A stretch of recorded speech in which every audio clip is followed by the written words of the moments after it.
Hello and welcome to the Griffith Business School Alumni Network webinar series. I'm Karen Schmidt from Let's Grow. Welcome to Maximising Your Development Opportunities Part 2. If you were with us last week, you'll have seen how our format works, and this time we're going to move on from looking at what you do before a program to looking at what happens during the program to maximise your opportunities. Now, at the end of the session, we'll actually be opening the channels for some questions. So if you have any questions, just use the chat box that you can see there on the side of your screen to put those in. So last time we looked at how to get ready. Now the program's started. It might be that you've gone back to university to do postgraduate study, or your employer has sent you off to some kind of development program. This webinar series is all about how you can maximise that opportunity. So the hard work that you put in is actually going to bear fruit, is going to be really productive for you. So today I've got a few more tips to look at what you can do during the program to make sure that that happens. So let's get started. Firstly, it's important to develop good habits, good study habits that is. Now it may have been a while since you last did formal study. And those habits that you developed back then may have faded away. Equally, it might be that you need to develop some new habits in response to how your life's changed. Maybe you're now in a relationship, have kids, sharing a house with people, and you've got to figure out, well, how am I going to fit this study in? So I think that a really good place to start with developing those good habits is to identify what are your bad habits. We talked a little about this in part 1 of the series. It's understanding what those barriers are that are likely to get into in your way. If you know, for example, that you're a bit of a procrastinator, you need to figure out a system that's going to help you to overcome that. And I've got a few more tips later on about how you might be able to do that. Those good habits are about setting up an environment that's going to make it easier for you to actually study, to make sure that you're looking after yourself while you study. None of this, staying up till 3 o'clock in the morning the night before an assignment's due or to do last minute study before an exam. They are not the kind of habits I'm talking about. They may have worked when you were in your late teens, early 20s, but they're probably not going to work for you now. Now, if you need any tips on developing good habits, ask around to people that you know who've previously studied about what some of the things they are that work for them. Personally, I think it's about having a set environment to study in, not the kitchen table, not sitting in bed. It's actually perhaps even buying yourself, a desk or whatever else to sit at to start helping with those good habits. So that's the first step. The second step is to use your support system. Now, we spoke about this last time, about getting in place a support system, whether it's going to be family, friends, people who are doing the same program as you, or if you've got an employer who's sponsoring your study, to look at your own leader or somebody in the HR department who might be able to support you.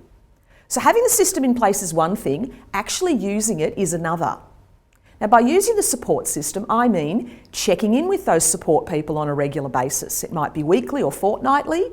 It can keep you honest. It's a bit like having a coach to say, hey, how's your study going? Have you actually done the things you said you were going to do? How are you going against the timeframes you've got to get that work done?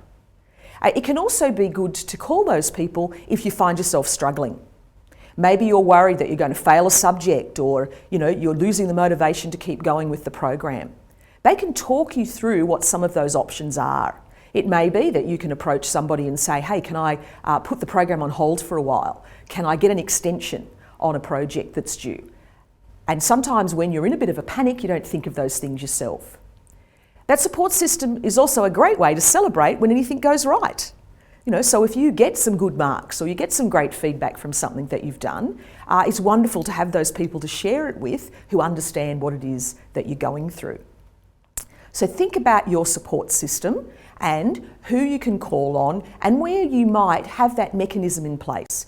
Let them know what it is you need from them, so that they're giving you the right kind of support rather than beating you up for not doing things which may not work for your particular style.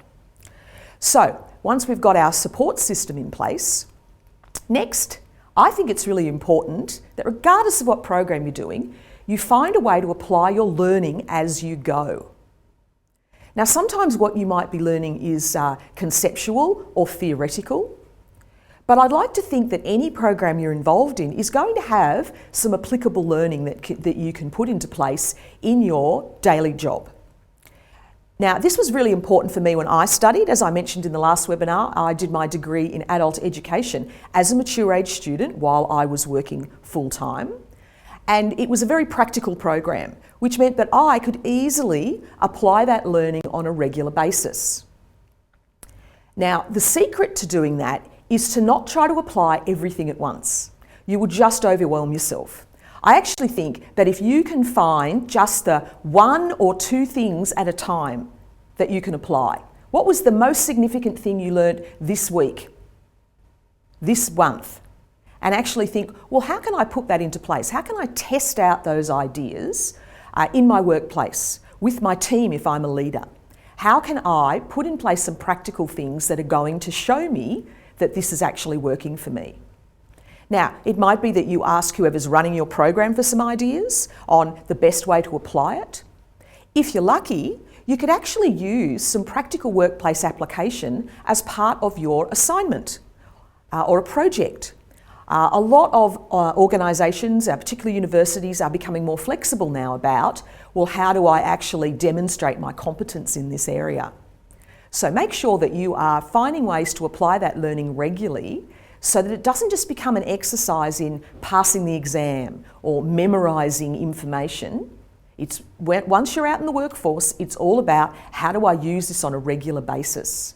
You'll find if you do that your learning will grow exponentially.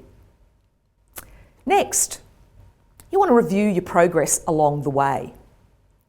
Remember in the last episode of these video series, we actually talked about setting yourself some goals, knowing the why of this program. Why are you doing it? So if you have some clear goals, it then means that you can review your progress towards those goals along the way.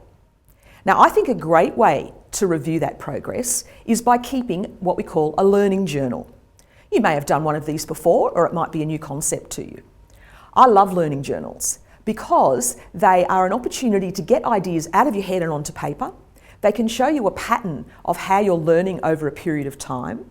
And they also show how you're linking what you're learning in your program to what you're doing in your actual job. Now, my degree was where I was introduced to learning journals. We actually had to keep one for a subject. At the end of the semester, you actually didn't have to submit the journal itself, but you had to do a summary, an overview of what you got out of the experience of doing the journal. That meant you couldn't simply write it the night before.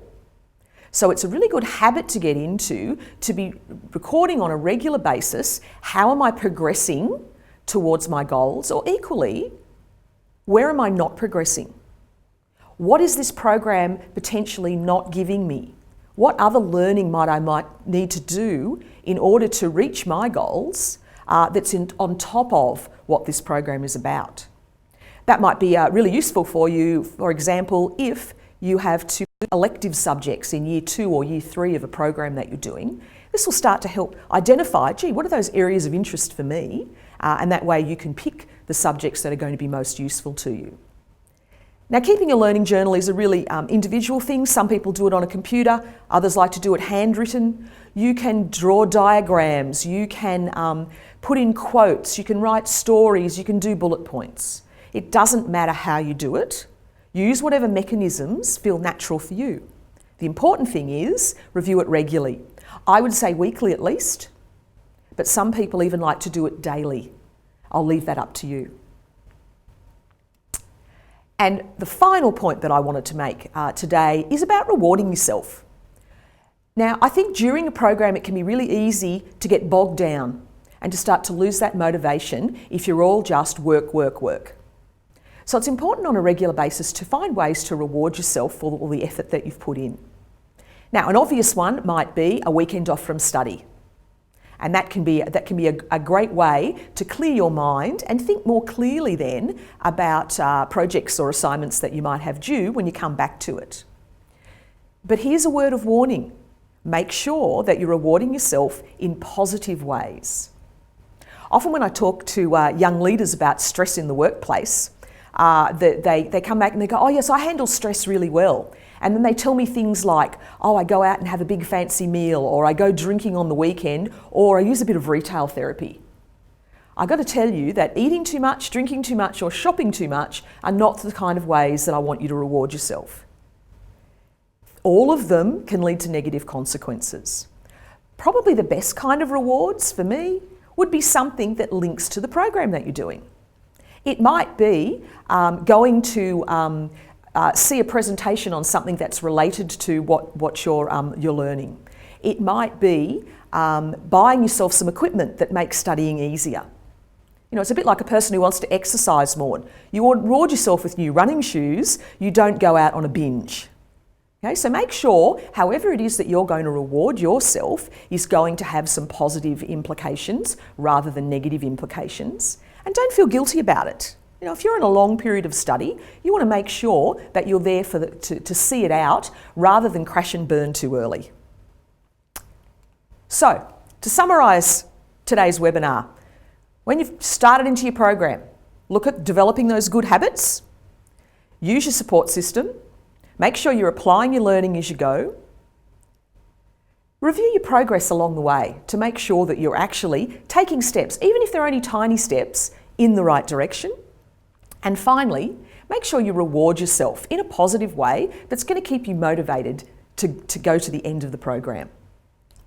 So, as I come to the end of my tips for today, it's now time to pass over to you and see who out there has some questions. So let's just see from my questions list where we'll start. Okay, we've got one here. In terms of support systems, do you think having an industry mentor would be beneficial? Great question.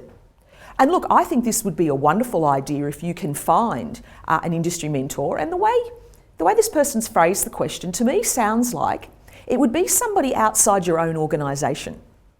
Now, whilst I've said before that having your leader be your support system is a great idea, it's really good to have a neutral person. And mentor implies that this person is older and more experienced than you are, as opposed to somebody who's perhaps on the same part of their learning journey that you are. I think industry mentors are fabulous. And I'm also a big believer that if you're really serious about whatever your profession is, that you should join the relevant professional associations. And they can provide you with mentors. In fact, I've been involved in helping a few associations put together programs where their senior members mentor their young up-and-coming leaders. And there can be great value in doing that as long as the two parties understand what they expect out of that mentoring relationship. So, great question. Absolutely, look around for those mentors. All right, so and one more question that we've got that's come in here too is about what do you do when you find that you have a lot of bad habits? Well, I think the first thing is to recognise what might be behind those habits. It's usually not the habit itself. Let's say you're somebody who is always finding excuses to surf the net rather than actually study. Okay, let's face it, it happens to all of us, certainly happens to me sometimes when I should be working. Look at not the fact that you keep checking Facebook, and you can go and turn it off and tell yourself that I won't look again, but why? Why is it that you are so easily distracted from what you're doing that you feel that Facebook is a better alternative than study?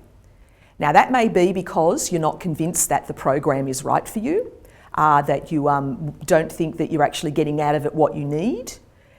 Get to the deeper issues that are underneath your procrastination or your bad habits. And I think that will help you to understand. Now, at the end of the day, it might be that this is the wrong program for you, that maybe you shouldn't finish it. You know, if that's the reality, go and find the right program. But yes, get to the bottom of what those bad habits are rather than just living with them. So, our time is up for today. So we will be back next week with part 3 of this series, which is actually going to be looking at what you do after the program's over. Okay, so it's not all over after the learning's finished. There's more to be had. So if you've enjoyed this series, please remember to subscribe to our channel, and I'll see you next time.